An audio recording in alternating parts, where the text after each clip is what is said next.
I'm joined here in front of this glorious town hall by the Yorkshire President, Kevin Trent. Kevin, thank you for hosting us in this wonderful part of the world. And thank you for coming to York. Oh, no, it's a great opportunity for us to show ourselves to the rest of Australia. This is my first time. It is a beautiful part of the country. There's no doubt about that. Are you sick of the politicians yet? Because this is a new electorate and everyone wants to win it. And, I mean, there are signs up all over the place at the moment. That's right. I mean, being a rural area for Yorkers, but we're now taking in part of the metropolitan area, part of Gosnells, Mundaring and Kalamunda. It's certainly become an interesting race. Yeah, it has. There was a debate last night in 2J where the three candidates had the opportunity of saying what they were going to do for the shires of Northam, 2J and York. And obviously we all put our cases. Being fresh candidates, their opportunities to tell us a little more about where the money was coming from. It was a little in the air. OK. Yes, there's plenty of promises at the moment. You're not sure how they're going to be funded. It was curry night here at the Imperial Homestead last night. We met a few people up and down the street yesterday. Housing was an issue that came up a few times. It certainly was. Is that one of the big things? Does people move out of Perth into some of these more rural areas? That's correct. They've got to come, as it were, to these country towns, probably build their own home, and obtaining tradesmen to build homes is a challenge for them. It's more expensive than it used to be too, right? A few people were complaining about that, saying prices had really increased over the past few years. Well, that'd be across Australia too, but more so in the country because tradesmen get plenty of work in the metropolitan area, and why come out to the country to build a home? There are older houses here that people can buy and renovate if they wish, or stand in line and wait for a builder to build you a home. Is there any sort of one big issue? Obviously, housing, cost of living, things like that are concerns around the nation. Is there any one big issue here that's really going to sway how people vote, do you think? I can't think of any real issues. I mean, the economy is certainly one of them that we've got to worry about. Things in York aren't exactly as expensive as further out, because we've got our own IGA and they stock just about everything that you need. But no, getting started in the rural areas is certainly one of the issues. Tricky.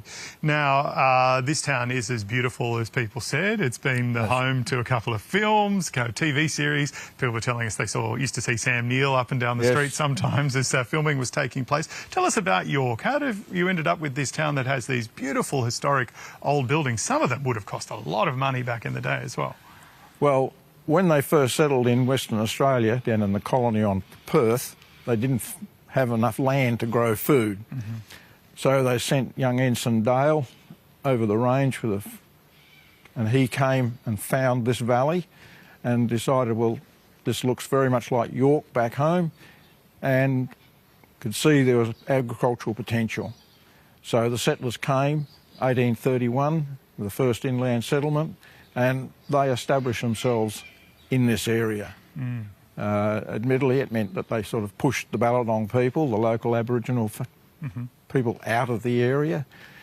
But gradually we're starting to build a relationship with the local Aboriginals. Okay. And so, yes, it became an agricultural area. Okay. And just before we let you go, I mean, there were a few people yesterday saying, oh, yeah, it'd be good when this election is over and we don't have the signs, we don't have these candidate events, we can go to the butcher, we can go to the IGA without getting stopped by politicians. Is that a pretty universal feeling? Yeah, we like to get on with their lives. But obviously we've got to vote, and it's good to know who you're voting for. And being as it's a new seat, named after Vivian Bullwinkle, that famous nurse. Yes, and we're certainly looking forward to polling day. Get it over and done with. Just a couple of weeks away. You said that very politely. Kevin, Trent, thank you so much for joining us on News Breakfast this morning. And I should make myself absent because I believe you've got a guest to talk to. We do, yes. Right. Your mate is also working as a floor manager here and kind of production extraordinaire, as well as doing the weather and keeping an eye on a cyclone and all those kind of things. I'm joined here, good morning, by Rebecca Atkinson. Now, your job here is, what, the head of York Tourism? Manager of Tourism and Economic Development. Okay, now this is a beautiful town. I mean, we've got this gorgeous building in the background, but there's lots of gorgeous buildings through here. Tell us about York. Why should people come here, do you think? There is. York is unique in its ability to make you feel like you've stepped back into an old world, give you that country feel, but you're actually only an hour from Midland. So it doesn't take that long to get here, have a unique experience and encapsulate. We also have an incredible calendar of events, so there is literally always something happening here in York. And you might see Sam Neill, obviously the 12 was filmed here. I mean, I think that was the courthouse, right? It was the courthouse. And I think Runt as well. I was looking at all the film credits recently. I've been we've had an incredible time of turning into, we like to call it Yorkwood. Okay. So yeah, we've had Sam Neill, Jai Courtney, Bruce Beresford came and directed Overture. That should be due for release this year. So, yeah, all the stars come to York, so should everybody else. There you go. It is a quintessential country town. Now, you can't talk about politics because of your current role. You are also a former Labor candidate. I want to ask generally, as a citizen in this area, this is a newly formed electorate, 3 parties competing for votes. Is it like being the most popular kid in school at the moment with all the signs and everything else going around the place? I think it is a really exciting time for something new for the area, and I just encourage everybody, you have a chance to vote, please optimise it. Have you seen a lot of extra visitors? I mean, it's so hard not to notice, like every gate seems to have a sign on the road on the way in. There are lots of faces on lots of signs. Okay, I won't get you into trouble.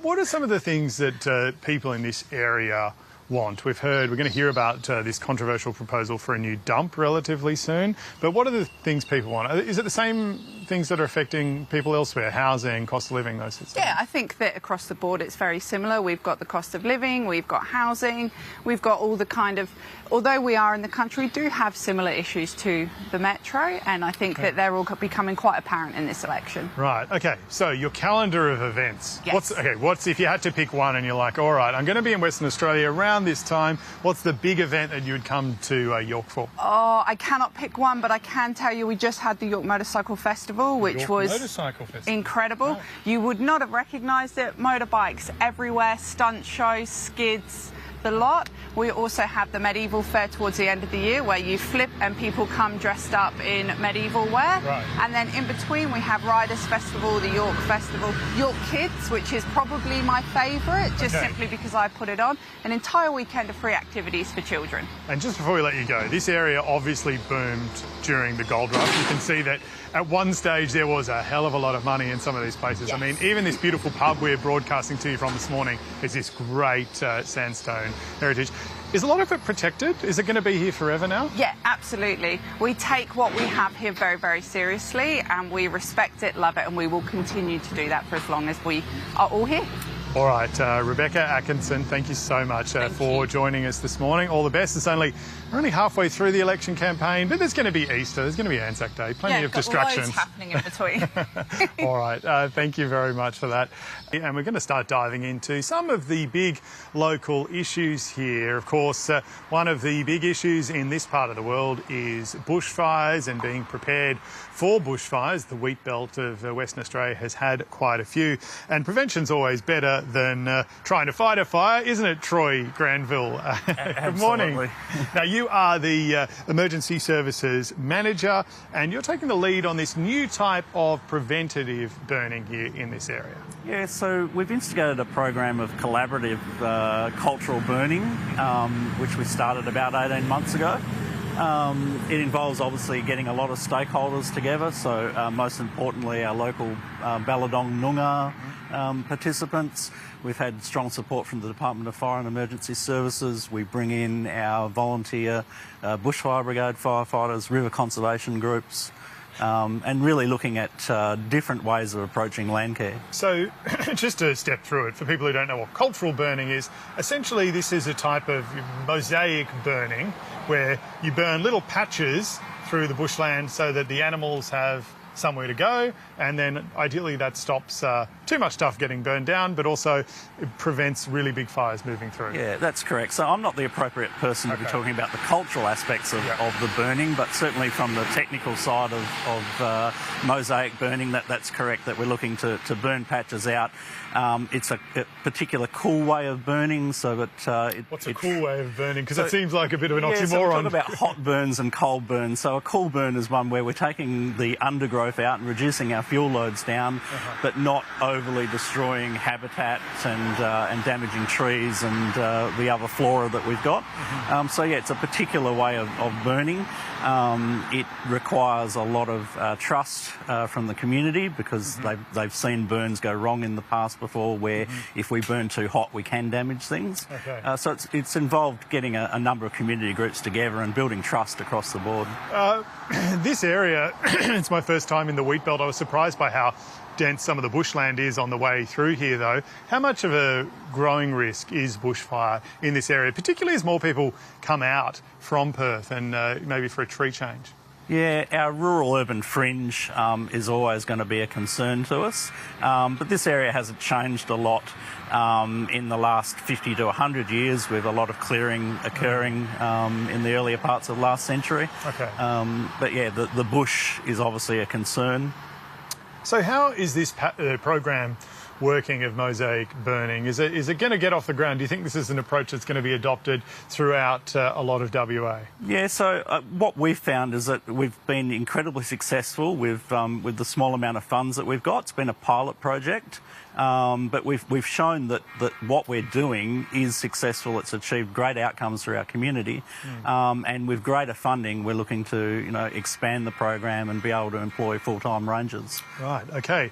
Now, I'm not going to put you on the spot. I'm not going to ask who you vote for. Obviously, there's a lot of politicians been making their way through town at the moment. Is there something you think this area needs, just as a resident? Is there something you'd like to see from the federal candidates running? No, I mean, in my role, I'm here to serve the community, and so anything that anyone brings that assists our community is certainly welcome from my perspective. Extra funding for firefighters, maybe. Absolutely. Yeah. You'd love to see that, of course. Troy Granville, thank you so much for your time this morning, and congratulations on the program as well. Many times, one of the big issues in this area at the moment is the proposal for a very large landfill site not too far from here. And for more on this, I'm joined by Lindon Mello, the Acting Chief Executive of the Shire of York. Lyndon, good morning. Good morning, James. Right, so tell us about, what is this proposal? Yes, so this is an issue that our community's been battling for almost over a decade now. Over a decade, yeah. Yeah, quite a long time. So we've had a private company that's proposing to build a landfill just outside of York, our entrance, our main route into York, to take over 250,000 tonnes of waste from Perth City and come dump it in our beautiful countryside. Perth's rubbish in your countryside. Okay. I was looking at some of the issues surrounding this last night. I mean, what are the big ones that the Shire has with this? Oh, look, there's a number. There's, I guess, some Aboriginal cultural heritage sensitivities with the area, particularly around it being a birthing site. Birthing site for women, yeah. For women, yeah. And we've got some environmental concerns as well, being next to our Wandoo National Forest.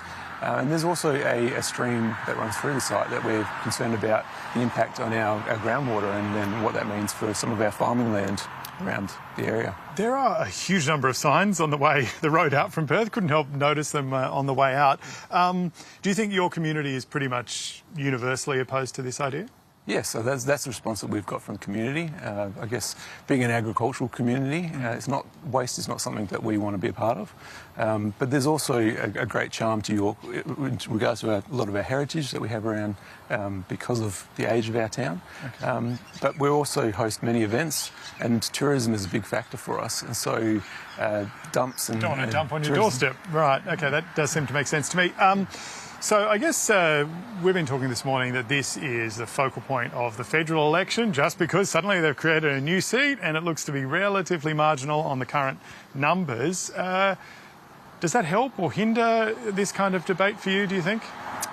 Look, I think it's definitely a topic for discussion with that.